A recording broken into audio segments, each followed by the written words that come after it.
Hi, I'm Gordon from Camera Labs, and this is the EOS M50, Canon's latest mirrorless camera, available in black or white. In this video, I'm going to concentrate on the movie mode and video quality, but if you want a general review, check out my M50 first looks and in-depth videos.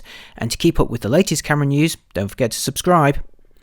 Okay, the M50 is going to be very popular for video and especially vloggers for a number of reasons. First, it's Canon's first mirrorless camera with a side-hinged, fully articulated touchscreen, which crucially can face forward so you can see yourself when filming, something you can't do with the otherwise excellent Sony a6300 and a6500. The screen also folds back on itself for protection. The second important feature for video is a microphone input, and there's a 3.5mm jack behind this flap on the side, and on top of the M50 body is a hot shoe onto which you can mount external mics. I used a Rode VideoMic Pro on mine. And while we're looking at the top surface, you'll see the dedicated movie record button and a single control dial around the shutter release. The big news for the EOS M50 is it becomes Canon's first mirrorless camera to support 4K video, and you're watching a clip right now. Before you get too excited though, there are a number of limitations I'll discuss in this video, as well as comparing the quality and performance to the 1080p mode. But first, the quality modes. When set to PAL, the M50 can record 720 video at 50p, 1080 video at 25 or 50p, or 4K UHD video at 25p. Switch the video system to NTSC and you'll access different frame rates. There's 720 video at 60p, 1080 video at 24, 30 or 60p, or 4K at 24p. Note there's no chance to record 4K in 30p, something its rivals offer, albeit sometimes with restrictions of their own. The good news though is the M50 lets you record clips lasting a second shy of half an hour in any mode including 4K, and on a full battery you should get just over 90 minutes worth of 4K footage spread across 3 clips without any overheating issues, at least in my tests. When filming in 4K, the M50 takes a 1:1 crop, resulting in a fairly severe 1.56 times field reduction, in turn making it hard to film wide angle. I filmed this clip with the EFM 11-22mm at 11mm, so this is the widest angle native lens you can get for this camera at the moment. For comparison, here's what you get when filming 1080p video from the same position with the same lens. Sure, there's now a reduction in resolution, but the coverage is much greater. Here's another example of the coverage when filming in 1080p. And now with the same lens in 4K, so there's more detail but a much tighter crop, and that can also cause issues beyond just coverage. For example, if you're into vlogging, here's what you can expect when filming with the M50 in 1080p with the standard 15-45mm kit zoom at 15mm using optical stabilization alone. I have a separate video all about vlogging in 1080, but I reckon it looks pretty good here. Now here's a 4K version, and I've had to switch to the wider 11-22mm set to 11mm to make my face appear roughly the same size as the previous clip. That's all down to that severe crop that you get in the 4K mode. But simply using a wider lens won't solve all your problems on the M50. The tight crop is extremely unforgiving on wobbles, and even with an optically stabilised lens, the footage here is really suffering badly from jello and rolling shutter artifacts. Indeed, I've found it hard to avoid them when filming 4K handheld under any conditions with the M50. You'll also notice the focusing isn't as confident in 4K compared to 1080, and a lot of the time my face just isn't sharp in this clip. The reason the M50's 4K doesn't focus as confidently is because it doesn't support dual pixel CMOS AF, and instead it has to rely on a more basic contrast-based system that can't help but focus beyond the subject and pull back again to confirm. You can see it here in action with the EF 50mm f1.8, where I'm using the touchscreen to tap between the chess pieces. It certainly gets there, but it hunts a little each time. Now here's the 1080p version, and look just how much more confident the focusing is thanks to dual pixel CMOS AF. It stops exactly where it needs to almost every time, even with a very shallow depth of field lens like I'm using here. Here's another example in 4K again with the EF 50mm f1.8 and face detection enabled.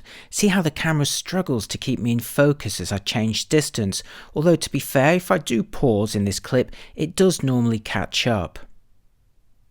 And now here's the 1080p version with dual pixel CMOS AF, keeping me in focus for almost the entire sequence, even when I move around the frame or walk back and forth. The combination of dual pixel CMOS AF with face detection is what makes the M50 so good for vlogging, but again, you only get that full benefit when you're filming in 1080p.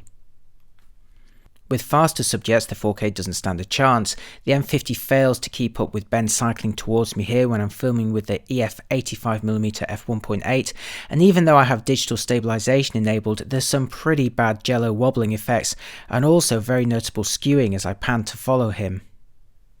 Here's the 1080p version, and while Ben's still a bit too fast for the autofocus to keep up, it does a great deal better than the 4K version, especially when he slows down at the end and turns to face me.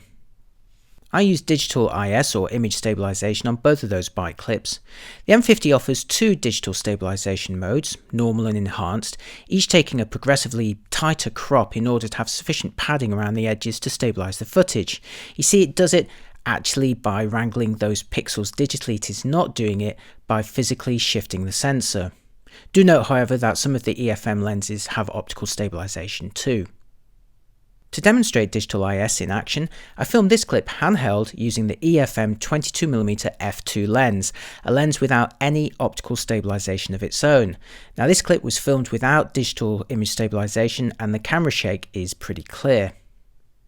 Now here's the same lens with digital IS enabled. Again, it's a 4K clip. It's slightly smoother than before, but notice the reduced coverage due to the crop. This in turn is reducing the quality, as the M50 is actually starting with less than 4K's worth of pixels when digital IS is enabled. And now here's the 4K version with enhanced image stabilization, employing an even tighter crop, again further reducing the coverage and again the quality. Now even on 1080p, which has more pixels to scale with, I noticed a reduction in quality when using digital stabilization, so use it with caution. The M50 can also film at high frame rates for slow motion, filming 720 video at 100 or 120p depending on region. This is interpreted in camera to 25 or 30p for a 4x slowdown, although there's no sound or autofocusing available. Time-lapse facilities are also on offer with the choice of 3 presets or the chance to customize the settings yourself, and you can output the file in 1080 or 4K resolution. I use Scene 1 here to capture 300 frames at 3-second intervals using the EF 85mm for a compressed perspective and shallow depth of field.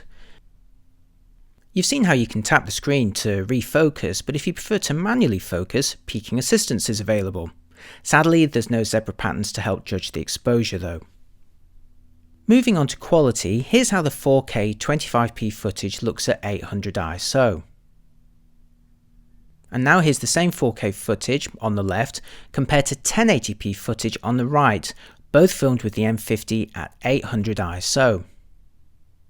Now here's how they both look at 1600 ISO, again 4K on the left and 1080 on the right. Next at 3200 ISO with 4K on the left and 1080 on the right. Now at 6400 ISO with 4K on the left and 1080 on the right. Now that's as far as it goes in 4K, but 1080 is bravely also available at a high sensitivity of 12800 ISO and at 25600 ISO as seen here. It's not very nice though, is it? Okay, here's a daylight clip. Now 4K video on the M50 may be limited in coverage, focusing and for handheld use, but lock it down on a tripod and it can actually look pretty good as you can see here.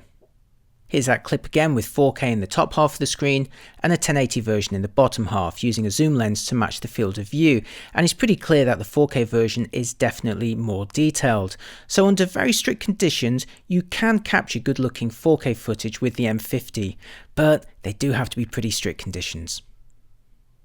Ultimately, 4K on the M50 is disappointing due to the severe crop, the average focusing, and problems with artifacts. These pretty much rule it out for casual handheld filming like vlogging or, say, easy travel videos. But when you switch to 1080p, the M50 is a delight, using the full sensor coverage, focusing confidently, and delivering really very good quality.